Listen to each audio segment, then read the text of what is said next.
Hello and welcome to the fourth episode of the Team Live to Lift podcast. We have a special guest here today. We have Megs, who is joining us to tell us about her story, about what got her into powerlifting and everything that's happened to her. We also have my beautiful girlfriend here, Sophie, who has joined the panel to give her opinions and yeah. And talk nonsense. We've got Ravs and Shah as well. So let's get into it. The first thing that we're going to do is we're going to give a comment from a hater.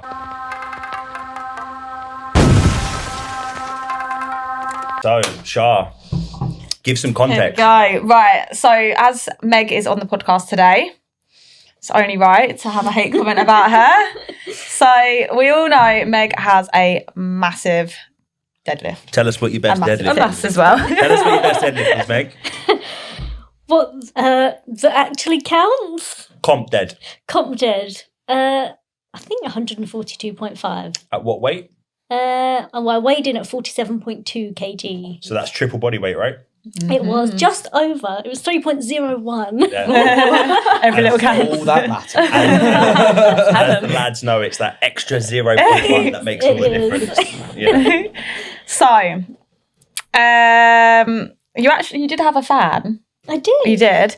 This is much closer, and it would have been a full rep, but the closest I've seen on this channel. That was actually about your bench. He's obviously seen my bench, and he thought, hers is better.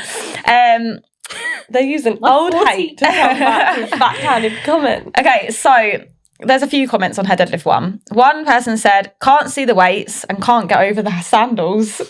This is a pair of notorious lifters in weight. So they can't see the weights in the video because obviously you videoed landscape. And we flipped it portrait. Yeah. So it cuts the weights out, but the weight is on the background in the screen. It's on the screen, right? It literally says Megan. But people just clearly just can't believe that you're picking up this triple body weight. If I made just the bar look that difficult, I deserve an acting career. And then someone else said there are no weights, only the bar. And then someone put she weighs 47.2 kilograms, allergic to food, or we'll get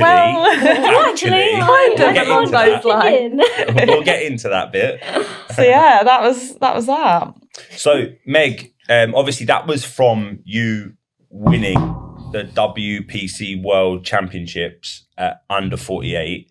That was in Manchester. Yeah. You qualified to go to Chicago next year, if it's in Chicago, to defend that title as an under 48. But obviously there was a bit of a backstory behind it for us. I know for me as a coach, it meant a lot considering where you were. But if you could just explain a little bit about how you got into powerlifting and the situation itself that's made you here today. Well, it's a long story, but I'll give you We've got time. The breakdown. Tell it all. Might not be able to cut it into a reel, but it'll fit a podcast. So, for those of you that don't know, I think it was January 2021, I went for a routine procedure. It was a gynae procedure, and I was awake for this, FYI, no sedation, but they advanced too far. And basically burst up through my lady area and macerated my bowels. And they tore my large bowel and several places on my small. Did keyhole surgery to fix it. Didn't notice the damage they had caused. I then got sepsis, lost 1.4 metres of my bowel, went necrotic, had a 8.5-9 hour emergency surgery where they gave me a stoma. I had no idea at this point until I just come out of intensive care, and a doctor came to see me and he was like, how are you doing? You've been through a lot. And I didn't recognise him because I'd been given a lot of care in hospital, so I was a bit out of it. But he was like, you're really lucky to even still be here and be alive. And I was like, what? I honestly had no idea that I'd nearly died or things were that serious, which puts a lot of things into perspective for me. But here I was, I've literally got a drain coming out my nose into my stomach. I've got 2 in my abdomen to drain abscesses. I've got a stoma bag with my intestines sticking out in it. And I'm hooked up to IVs everywhere, and had a nice IV in my neck, which they gave me a blood clot from, which delayed everything again. So it was one thing after another. And I think in 2 weeks, I lost 11 kg. And I hadn't seen myself in the mirror from this point because it had been so fast and I'd just been laid in a hospital bed. And I remember the first time I was allowed to actually shower, I saw myself with nothing on and I literally just cried. I was literally just skin and bone and I looked half dead. And then I think I had my stoma for about 10 months. I basically had to wait until my body was strong enough to get rid of the blood clot because it was in here before I could have more surgery because obviously I had to be on blood thinners. And then during that time, all I wanted to do was to get back training, get some strength back, but I was literally living on a drip at home to hydrate because I got left with short bowel syndrome. For anyone that doesn't know, that is basically either where you don't have enough or large or small bowel to absorb nutrients, hydrate and all of that, and evidently affects many other things as a knock-on as well. But I'll get into that. Can I just interrupt you a sec? So from your first like appointment, and when obviously things had happened, right?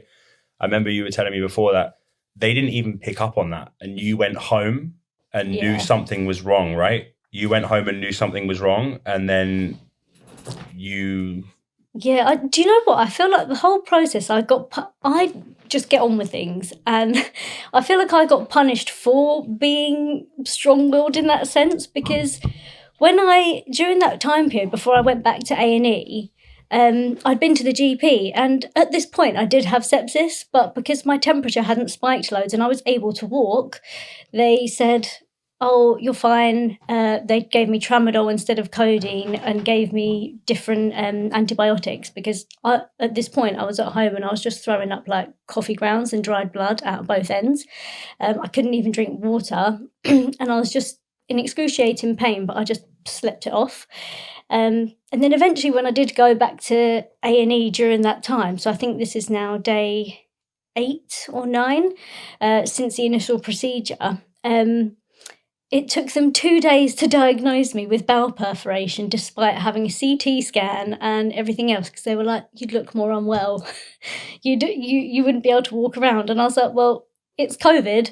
I'm not allowed anyone else with me. Do you want me to crawl on the floor?" Do you know what I mean?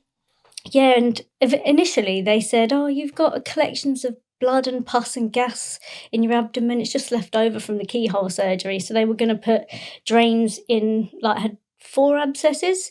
They were just going to put 2 drains in my pelvis and 2 in my abdomen. And then one surgeon, I think I had about 5 different doctors and surgeons come to me and tell me something different. No, it's this, it's that. Then eventually one came to me. His name was Mr. Farinella, and he technically is the one that saved my life because I would have died if it wasn't for him.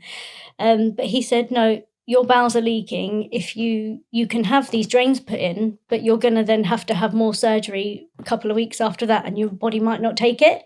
So your best option is to have this surgery now because I can't. I was so swollen. I looked about 8 months pregnant. I couldn't even sit down. This was so distended." And he basically said, I will try and do it keyhole, but because you're so swollen and you're very small, I'm going to have to cut you open, do it down the midline. And at the time, initially, which looking back now, I don't really care so much, but initially I was like, my body's going to be ruined. I'm going to have a massive scar. Like it just seemed like such a big thing. Whereas now I look back and I'm like, if someone told me I had to get cut open again, I'd be like, "Oh, well, add it to the collection." Do you know what I mean? And he said, "You might have to have a stoma." And I just said, "Okay." What is that for people? So you did have one, right? But what is that? And explain what living with one of those is, because I know that you have a huge following on social media of people who are maybe a year or year and a half or 6 months behind you in that kind of like process. Yeah. And I know a lot of them look up to you for like what you've done. So for those that aren't aware and bringing awareness to that, because I know there is a big awareness community behind it, explain what that is. Massively, because I just said yes to them saying this because I've got to sign the consent. It's either that or die. And I had no idea what one was until I woke up with one. And basically, there's 3 different common types. There's an ileostomy, which is your small bowel, which is brought out through your abdominal wall. So it's sticking out. Sticking out. Looks like a little tongue or something else.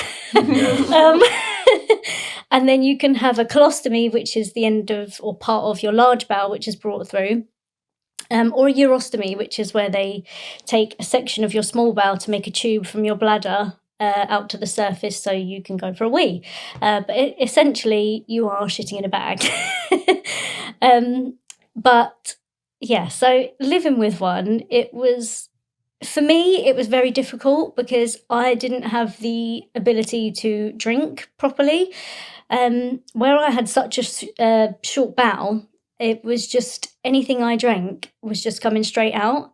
I mean, I drank some pink raspberry Lucozade and it literally trickled out in my bag 2 minutes after I drank it, and it was pink.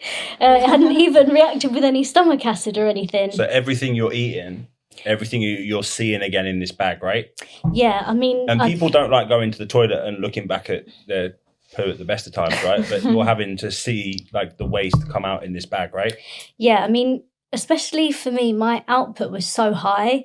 I think I had to weigh everything that I put in my mouth and everything that came out of anywhere, just to sort of work out why my weight was dropping so much. And it literally was almost to the gram that the amount that I was losing was the amount I was putting in.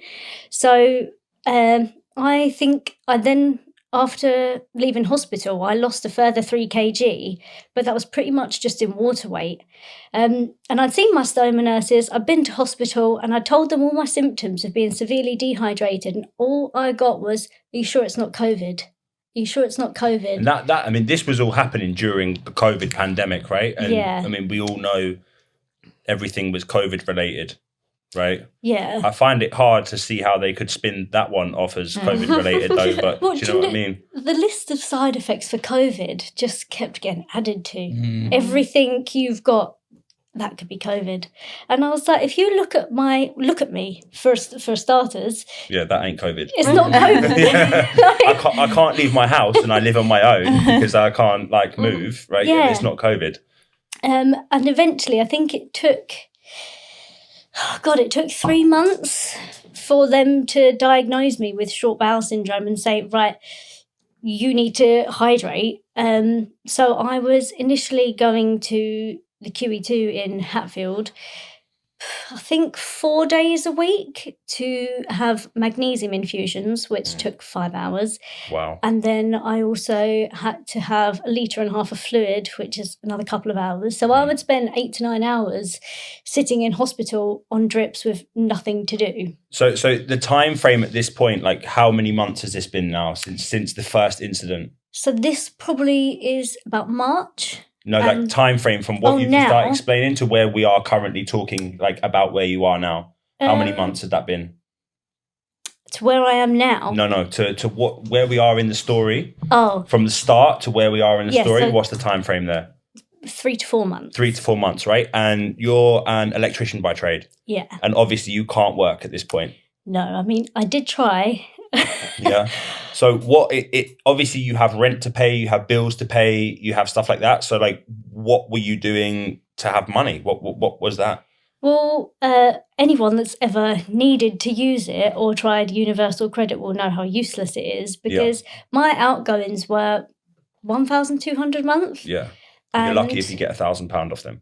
I got £350 a month. Wow. That's shocking. That is shocking. And that's, I mean, and so you're losing every month that you're ill through something that was a medical procedure gone wrong, which obviously you didn't inflict upon yourself. Yeah. You're losing money. Yeah, I mean, The company I worked for were really good, and because this situation was completely out of my hands and wasn't my fault or anything, they were really good, and the director spoke with HR and they agreed to pay me my wages, my basic pay. That's amazing. For 5 months, which it obviously, in the scheme of things, there was a lot longer that I was off because I had 1 year and 2 months off work. But it helped massively, and I'm forever grateful for that, because there's only so much you can eat into your savings and use that. And once that's gone, I mean, I had family that would have helped and things like that, and did. But it's just another stress when it's... Yeah, and you're worried about... Like, yeah. And so you had this stoma put in, and then how long did you have the stoma for? I had the stoma for 10 months in total, Wow. so nearly a year. The original plan was that I would only have the stoma for 3 months. But the reason he had to do the stoma was because basically I'd been open on the table for too long. I'd lost, I think, about 3 litres of blood during the midpoint. I'd had 2 blood transfusions because where everything was so stuck together, he said my bowel here had stuck in a clump up here. So when they were taking it apart, your bowel's very vascular and it caused loads of lacerations, and then I started to bleed out. So I've had some of my bowel resected up here, and then I've lost basically the whole end of my small bowel, and a small bit of my large as well. But he said if he'd have tried to join my 2 bowels back together there and then, the anastomosis, which is where they sew them back together, wouldn't have held, and then I would have probably gone septic again and I probably would have died. He said my body just was not strong enough to take anything more like that. And he did actually come and say to me that I don't know how you're doing as well as you are. He was like, you are my strongest patient, both mentally and physically, because I just don't know how you're handling all of this. And at the time, and I always get imposter syndrome when people say this to me, because I just think I had no choice. It's fight or flight. I just got on and did it. And some people say, oh, how did you not drink? And I was like, well, if I turned to alcohol, it would have just come out in my bag. So it wasn't really an option. But yeah, because I'd had the blood clot in my neck, which was from when I was in intensive care, and I was being drip fed with TPN, which is total perineum. So total something nutrition. I don't want to say perineum because that's another area, but but it was really thick, and where they'd put my line in, and I'm small, everything was difficult because I'm small. They actually caused a hematoma on my neck, so I had a massive blood blister on my neck and I couldn't move my face or turn. So they were coming in injecting that with lidocaine because I couldn't speak otherwise. And then it was probably likely the clot from that travelled down my line and then gave me a clot here. Because my arm started to swell up and go purple, and they were like, oh, it's probably build-up of fluid, put a pillow under it. For 2 weeks, they're coming and tucking a pillow under my arm. When you've got a blood clot. Nice. Yeah. Love the NHS, right? I know. Yeah. So yeah, had that scanned, and they were like, oh yeah, it's not that bad. And then I read my discharge letter, and it's like, they've got a substantial sized DVT affecting this vein and this vein and this vein. You might have to be on blood thinners for life. And I was like, right, okay. Great. So, so I was only supposed to have the stoma for 3-4 months max to let my bowel heal. But because obviously when you're on blood thinners, you can't be sliced open. We just had to let my body try and break that down naturally as well. So, so that was why I ended up having it for 10 months. So when was like so during that kind of like 10 months, I mean, when you had that removed, obviously, complications still happened and whatever, but the general consensus is that over those 10 months, like I remember seeing you have like drips put in and stuff like that. When did the drips stop? And like, when did you start to feel better over that 10-month period, or at least somewhat better? I'd say it was very towards the end, really. So I think it was March or April. I had another 3 weeks in hospital because I was just so malnourished, and they wouldn't give me I couldn't do TPN feeds at home because you have to have a special machine for it and things like that, a pump, and you have to be trained to use it. So I was in hospital while they were trying to figure things out. And while I was in there, because of my risk of a blood clot, they just said, well, instead of you being a pincushion, because my veins just weren't taking any more cannulas. Every time I was going to hospital 4 or 5 times a week, they'd put a new cannula in, and I've got rubbish veins as it is. So then I had the midline put in, my first one, which literally goes in here and then sort of... You didn't have those biceps at the time, though. I did not. My massive guns. And that was so that I didn't have to spend so much time sat in hospital. I got boxes of saline delivered home so I could do that, and just had a drip stand at home to do that myself and administer it. And that was up until November 21 or 22. I'm getting confused with my years now. It's a big blur. But that was up until the November when I had my stoma reversed. And I remember after I'd had my stoma reversed, I was like, can you take this out now? Like, I don't need it. And they're like, we just need to keep it in just in case. And I was thinking, get it off of me. Like, the amount of things I'd had permanently stuck to my body that I just wanted to scratch. Yeah, but it must have been itchy, right? That thing that want to itch your intestine. Tell us about itching your intestine sticking out the front of you. I did send Nick a lovely video of when I was itching it. Like, I mean, it's still, even when I was on death's door, I found it amusing. I mean, it's one of those things, if you don't see the funny side in it, you'll cry. So it moves on its own as well, doesn't it? It wiggles. The video with this after you'd had The spaghetti bolognese, yeah. The spaghetti bolognese video. Squirting out. Oh no. So I mean, this is for everybody watching as well. Like, you know, there's some people that this would have been like kept under wraps, but Meg decided to take videos of this stoma squirting food out, and it literally looks like it's squirting out shit. And the spaghetti bolognese into a tissue, sending it freely in our group chat. Just the thing is, it was, I should add as well, that because my digestion is so, I say poor, it's really fast, it was literally like stomach bile with lumps of minced beef in it. And in the video, you can see my stoma retract, because basically your bowels do something called peristalsis, which is basically where they go like this, and that's how it moves food through. So when it's on the outside, you can see it doing that, and it pulls back before it's about to push food through, and that is what everyone saw on the video, and it squirted. Sorry. Nice. So you've had your stoma removed, and how long in total from, you know, start to finish did you have off work? So I was off work from, I think it was the end of January, so maybe like the 20th of January 21, and I went back in February or March, I think it was. 13, 14 months off work. Yeah. And you said only 5 of those months, I mean, most companies wouldn't have even helped you in that situation. They helped you, but essentially for 9 of those months, it was universal credit and help from family where you can. Yeah, I mean, I did also work while I was medically signed off work, just cash in hand, because... Don't want to admit that on camera.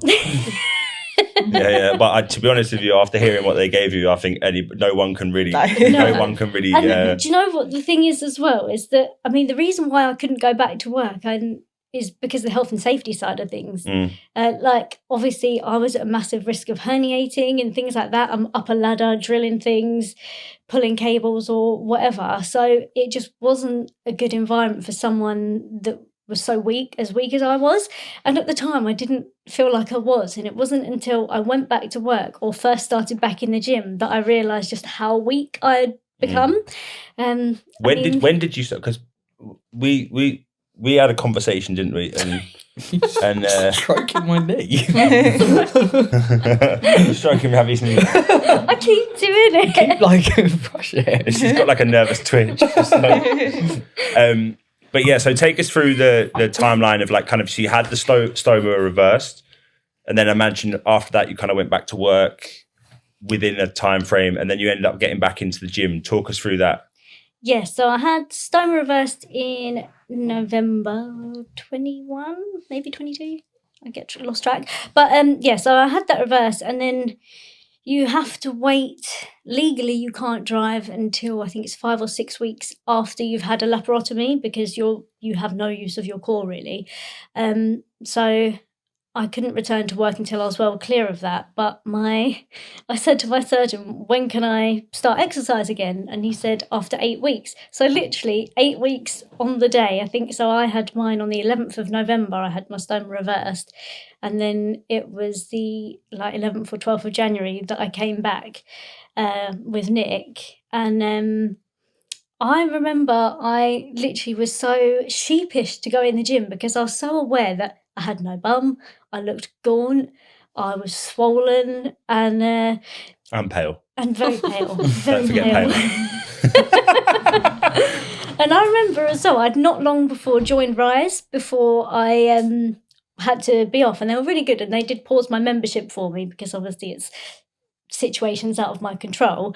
And I found it so daunting walking in there, but obviously Nick chats to everyone, and then he was like, "This is Meg. She's got chipolatas. Well, it's pepperonis for legs."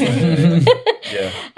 As always, making awkward jokes out of it. I said to you that you had pepperami legs when you first came in. It's kind of like, if you see, kind of like the quad is the same size as the calf. I think, and like the knees were your widest part of your leg. The widest part of my leg. It was. And you have quite long legs anyway. You've never been like a dense legged person. You have leg muscle, but yeah. And you started with, I think, squat. We started with the bar. I mean, you've not progressed much on from there, to be honest with you. But no, I'm joking. I remember doing, and it makes me laugh so much now when I watched back on the video of Nick spotting me while I'm squatting the bar. Because the thing is, he could have just stood there and all he would have had to have done was just hold it like that.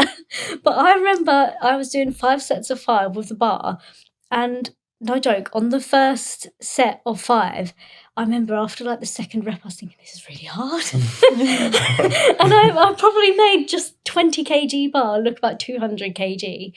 And I remember getting leg shakes, deadlifting 40 kg. Because obviously I did RDLs of just the bar, then 5 on each side. And so really we added, 115, nearly 120 kg to my deadlift in 10 months. I mean, you are built for the deadlift, aren't you? You are built for the deadlift. You don't have, when we talk about, we were going to ask you, wasn't it? I mean, how was your former job as Mr. Tickle? We called Meg Mr. Tickle for a while because, in the Mr. Meg book, it's like really long arms like this sort of thing. So, yeah. But you enjoyed deadlifting, didn't you? And you kind of built yourself up slowly. It was a long process. Yeah. You're still dealing with the complications and adjusting to yourself, adjusting, and we kind of focused on rebuilding. Yeah. And then you kind of, like you said, you rebuilt your arse, got your personality back. You know what I mean? And I think everybody, I know you've always said that it doesn't sit well because you know that you had to do it, but I think everybody was just kind of in awe. I don't think anybody kind of sat back and they had a bad word to say about it, because it was an uphill climb.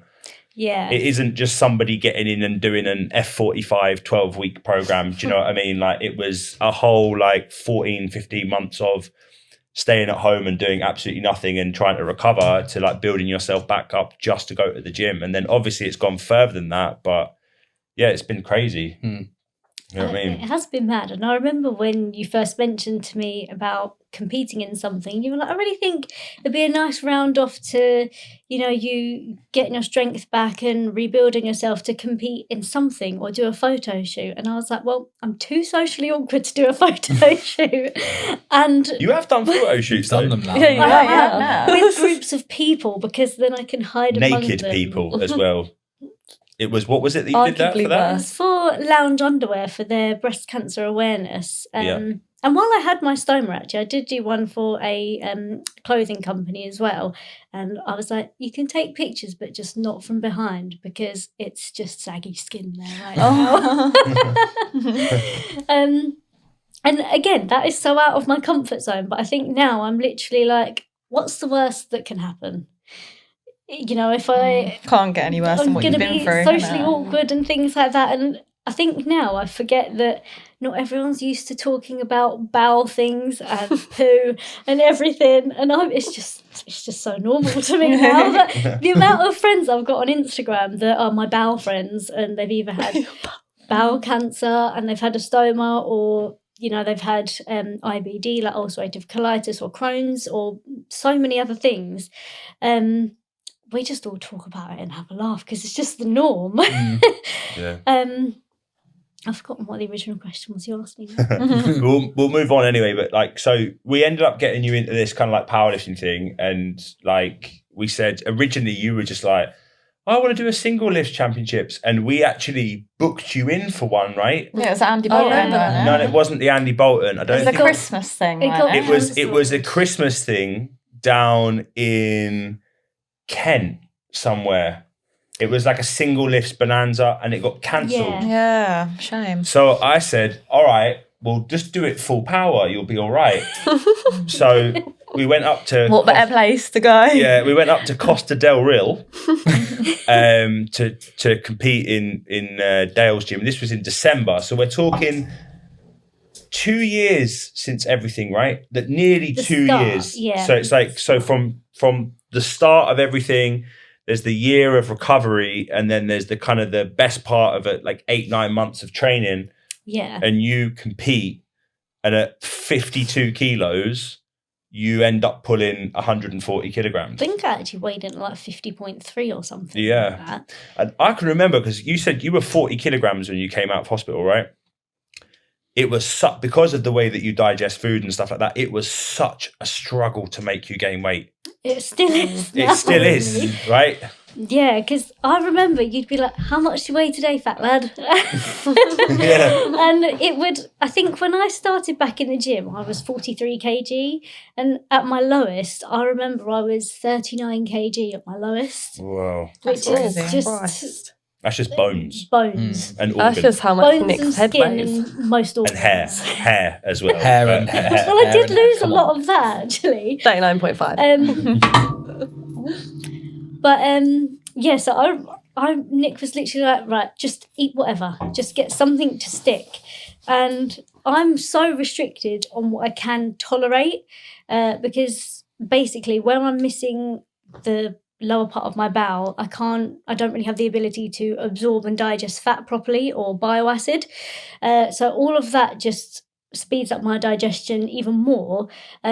So I just have to eat really clean to not irritate that. So rather than go through the things that you can't tolerate, which is pretty much like 99% of all foods out there, why don't we go through the list of like the 5 things that you can tolerate?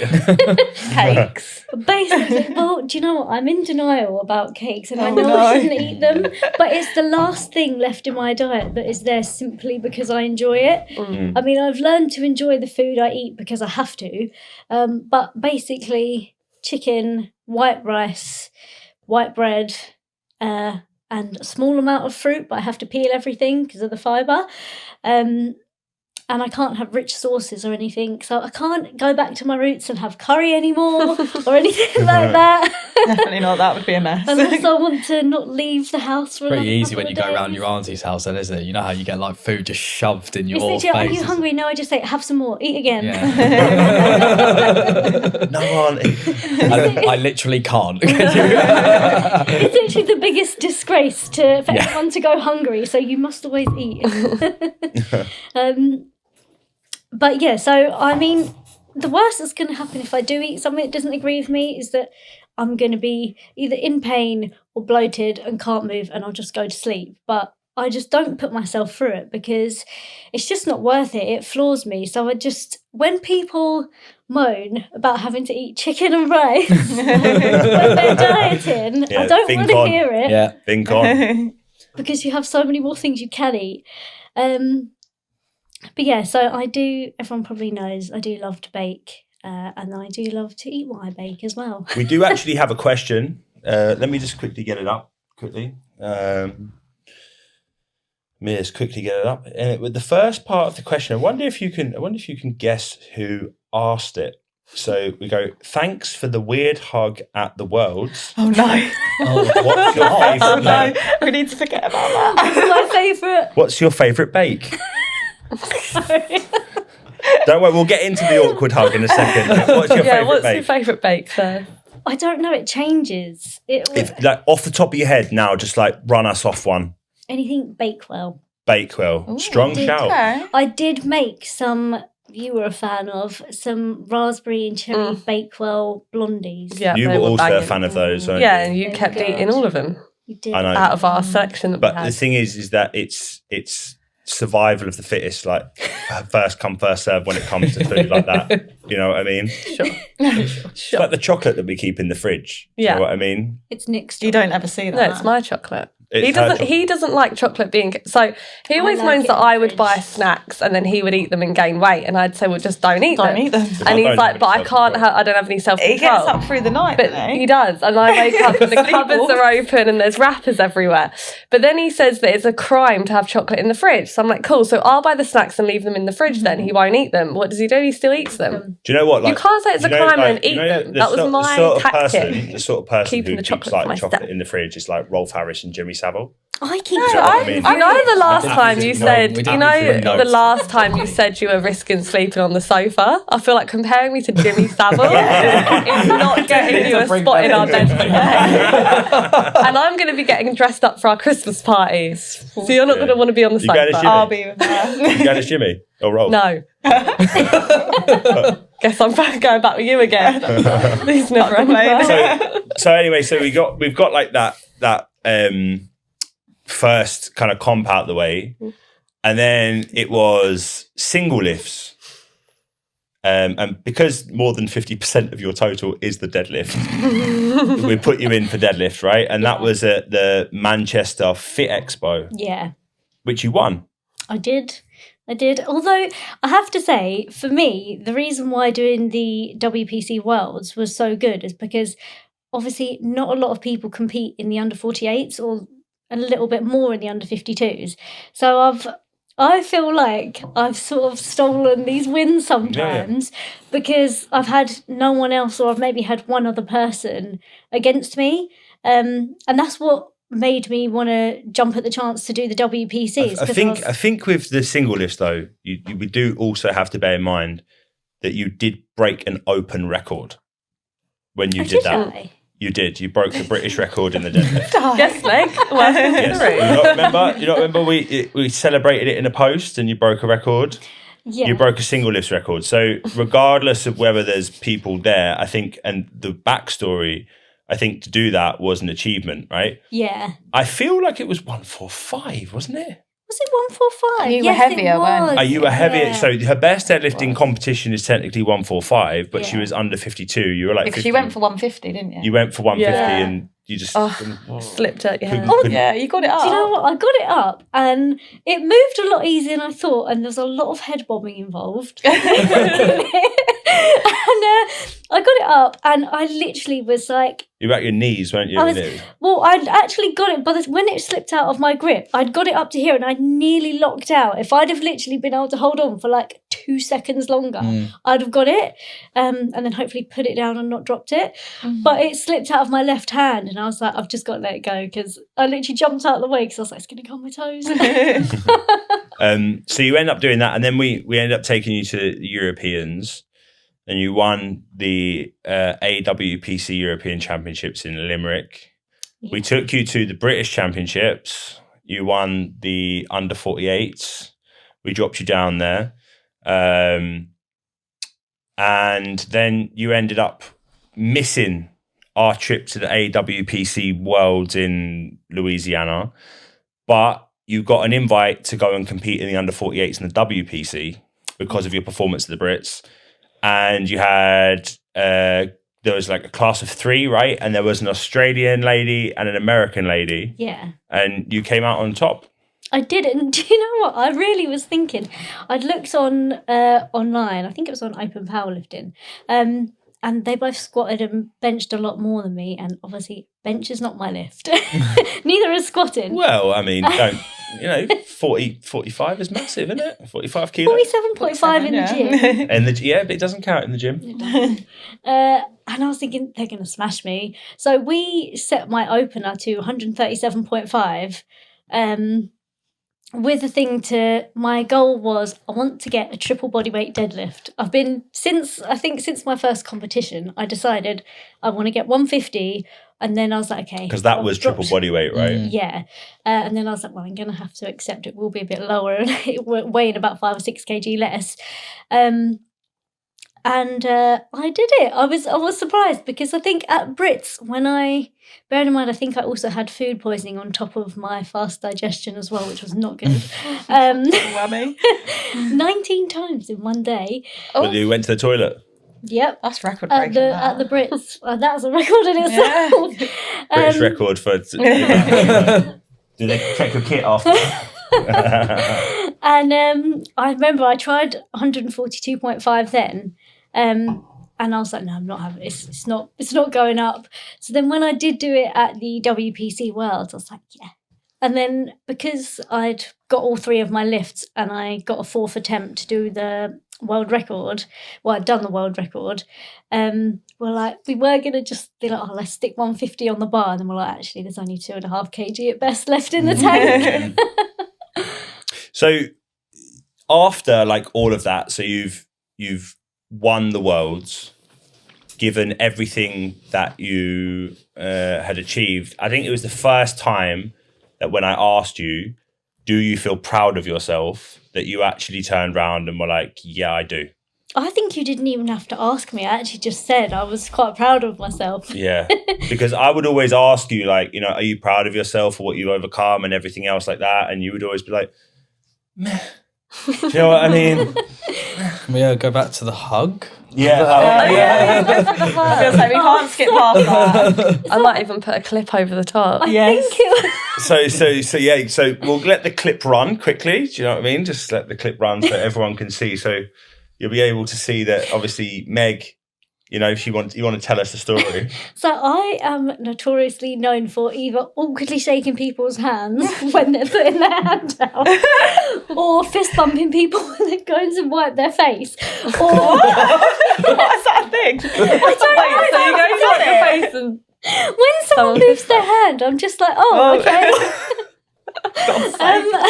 And then, so I think it was, I just done the world record, and then Gareth, one of the back spotters, I went to walk off, but I had to get my kit checked, and he literally put his hand on my belt at the back and pointed that way. To point to go you need to get your kit checked for your world record. And as he's gone I've turned and hugged him and given him a pat. I was like, oh, okay, we're hugging. And he spun me round and was like, no, go. A really awkward hug, right? So, how important do you think powerlifting has been in the whole recovery thing? Do you know what? It's been massively important. And initially I did think I'll do 1 or 2 competitions, then I'll probably get bored of it and won't do it.